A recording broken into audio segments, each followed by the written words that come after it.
This bulletin is brought to you by Good Morning Vihalia. Enjoy the warmth and indulge in the deliciousness. Good morning, good morning. Salam Sujatra and good evening. I'm Prasad Michael and you're watching KiniFlash. Who would have thought former Premier Najib Abdul Razak would ever need donations? The total amount donated to a legal fund for the former Premier has surpassed 204,000 ringgit as of 3:30 p.m. today. The chairperson of the Najib Solidarity Secretariat, Razlan Rafi, said this consists of 86,292 ringgit in cash and 118,211 ringgit in the bank. The fund was initiated yesterday by a group of supporters led by Razlan, who is also former Federal Territories Umno Youth chief. Razlan said the fund was in response to Najib being unable to pay the full amount of his bail. On Wednesday, Najib claimed trial to 3 counts of criminal breach of trust and 1 count of abuse of power in relation to transactions involving SRC International, a former subsidiary of 1MDB. The Kuala Lumpur High Court had set bail at 1 million ringgit. Najib paid 500,000 ringgit and will pay the remainder on Monday. Former Premier Najib Abdul Razak claimed that the One Malaysia program to promote ethnic harmony and national unity was among the reasons which soured his relationship with Dr. Mahathir Mohamad.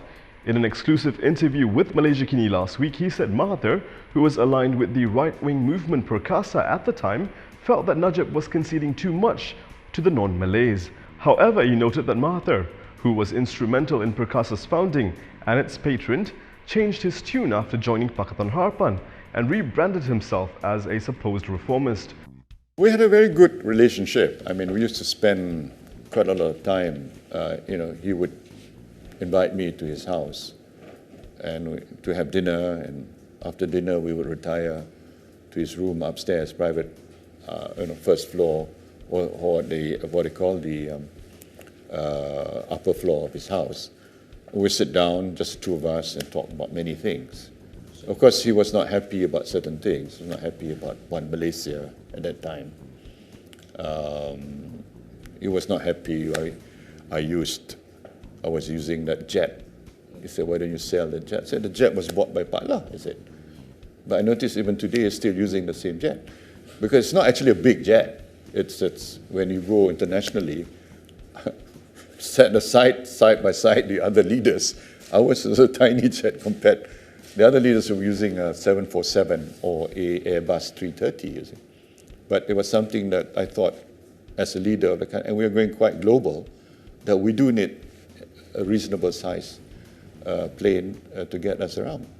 It started with the Crooked Bridge. I think the Crooked Bridge was something which he had a very strong obsession about, the Crooked Bridge. But I told him that if UMNO could convince UMNO Johor to do that project, I would go along with it.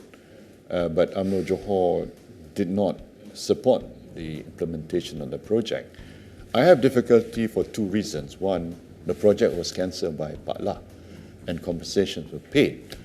It's very hard for me to explain to the public, after you cancel a project, paid compensation. It's not a small compensation. Then you want to restart the project, so it will be double jeopardy. Secondly, the Singaporeans do not want that project. And if you have a crooked bridge, how do you connect with the causeway on the Singapore side? So you have a modern 4-lane, and then you have to attach to the old causeway. It just looks ridiculous, His point was that, oh, never mind, Singapore is not going to go to war with Malaysia. But it's not a question of that. It's a question of being realistic about it. And I couldn't, maybe I was thinking too rationally, that I couldn't, I wanted actually a straight bridge, because I spoke to Siandong whether we could demolish the causeway. But Singapore said they're not prepared to pay for it because they think the causeway can last another 30 years. So that was Singapore's position, and whether you like it or not, Singapore is another sovereign nation. So you have to, and what do? I mean, you cannot just simply force Singapore to accept certain things. In a sense, yes.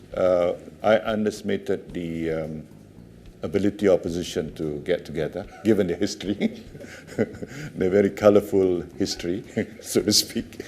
I also understood that the public would accept a 93-year-old man, given the history of Dr. Mahathir, that he stood for things that are very much not consonant with the demands of the young people.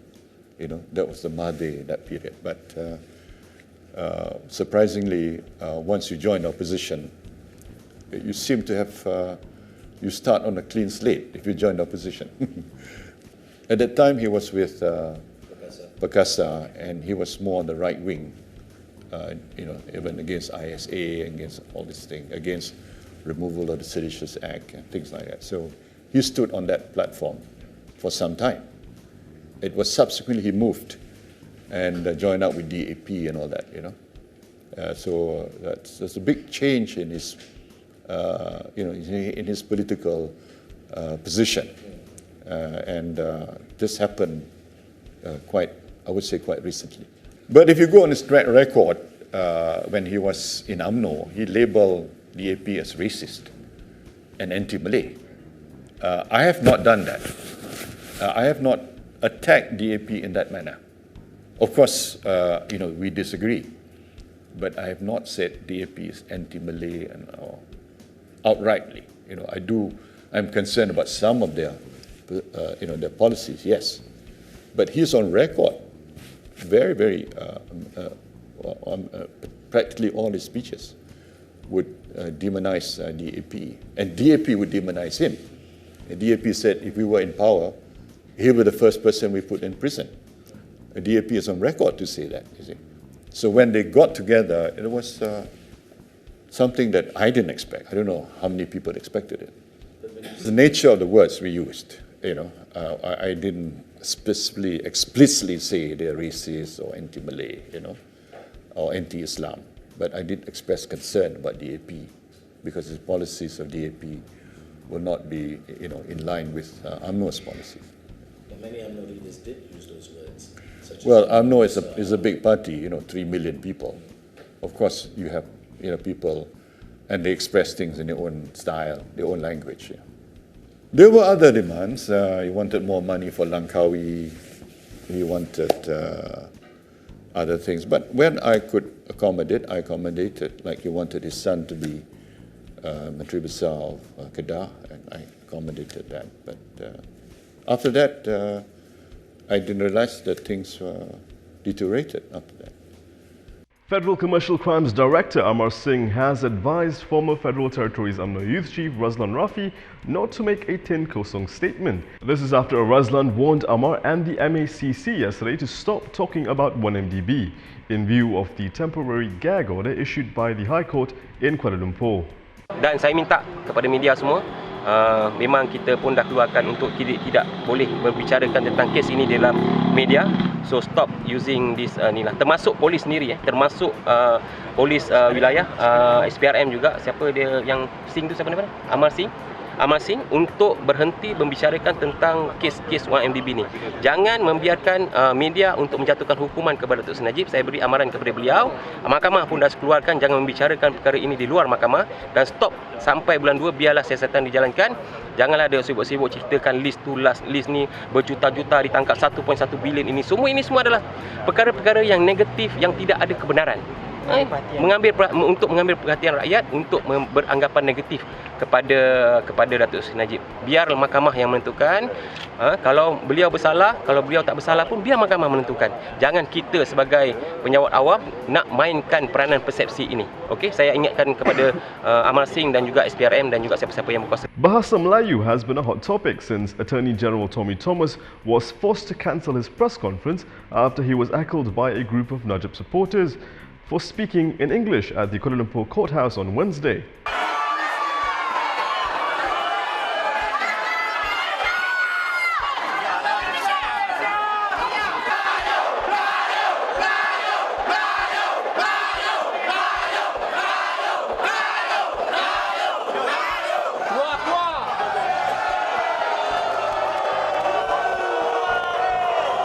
Rais Yatim has been the latest to comment about this. He feels the AG should begin to brush up on his Bahasa Malaysia skills and start incorporating the national language in government and court affairs.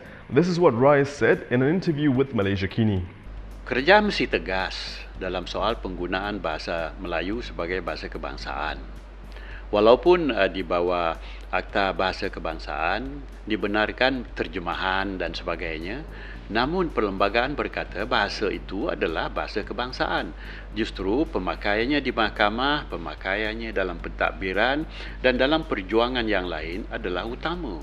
Dan apabila berlaku senario di mana pendakwaan atau pihak mendakwa tak boleh berbahasa Melayu, maka kita terasa seperti sambal tak cukup garam. Ya, nak makan tak sedap, tapi tak makan awak lapar.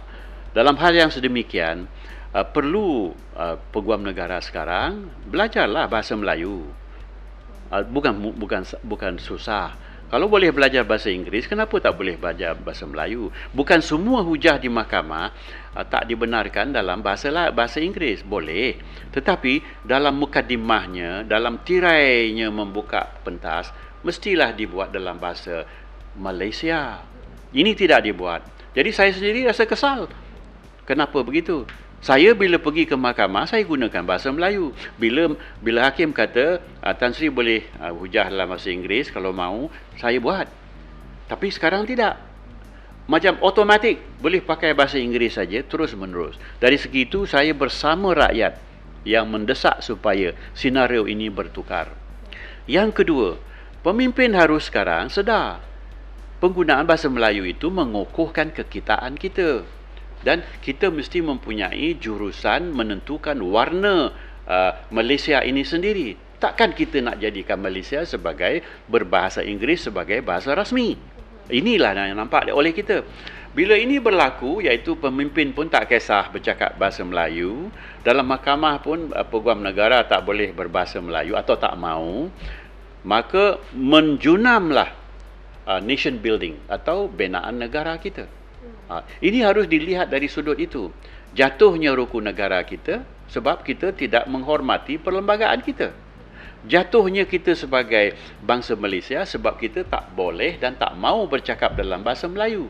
Jadi bahasa Melayu tidak ada nilai komersialnya. Bila itu sudah berlaku, maka kita hilang wajah kebangsaan kita. Jadi besar senario ini, bukan kecil.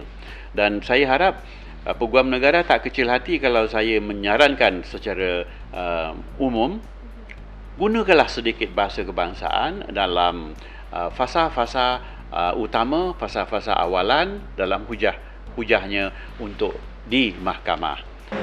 Jadi maksudnya perlu ke ada kesaan, mungkin kewajipan untuk mereka berbahasa Melayu dalam semua sektor kerajaan? Ya, memang itu pun kempen kita dah merdeka 60 tahun ya. Dan cerita ini masih berlarutan. Dan kepada rakan-rakan dalam kerajaan, tak payahlah ada terjemahan nak bawa hal-hal kepada media dalam bahasa lain selain daripada bahasa kebangsaan. Sebab sudah pun kita wujudkan piagamnya, iaitu bahasa jiwa bangsa. Kalau bangsa Malaysia nak naik, bahasalah dulu menjadi pegangan dan juga urusan masa depan. Gara-gara menggunakan bahasa Mandarin misalnya di saat-saat akhir ini, tidak perlu timbul. Jika ini berlaku, konflik akan timbul. Jadi konflik itu tidak seharusnya kita layani sekarang. Dan jika konflik dalaman ini berlaku, sudah tentu Barisan Nasional akan muncul kembali dengan satu kekuatan baru mereka. Former Premier Najib Abdul Razak's family can turn to the courts if they believe the authorities were wrong in freezing their bank accounts, said Dr. Mahathir Mohamad. Itu nak balas dendam apa? Yang dia buat ini macam lebih daripada macam itu pun kita tak komplain. Semua kawan-kawan saya semua dihalau, tak bagi berkawan dengan saya. Pembukuan akaun mereka telah dilakukan. Tak ada komplain, kita tak komplain. Ini punya tuduhan. Apa nak tuduh? Dia boleh tuduh lah, dia tahu. Kalau dia kata dia salah, you can take it to the court. Dr. Mahathir says controversial fugitive preacher Zakir Naik will not be deported as long as he doesn't create problems in the country. He said this at a press conference after the Pakatan Harapan Presidential Council meeting today. As long as he is not creating any problem, we will not deport him because he has been given permanent residence status. And that is all from me today. For more stories, go to KiniTV.com. Please subscribe and share this video. I'm Prasad Michael. Thank you for watching. Malaysia's first multi-grains brand. The champion is Good Morning.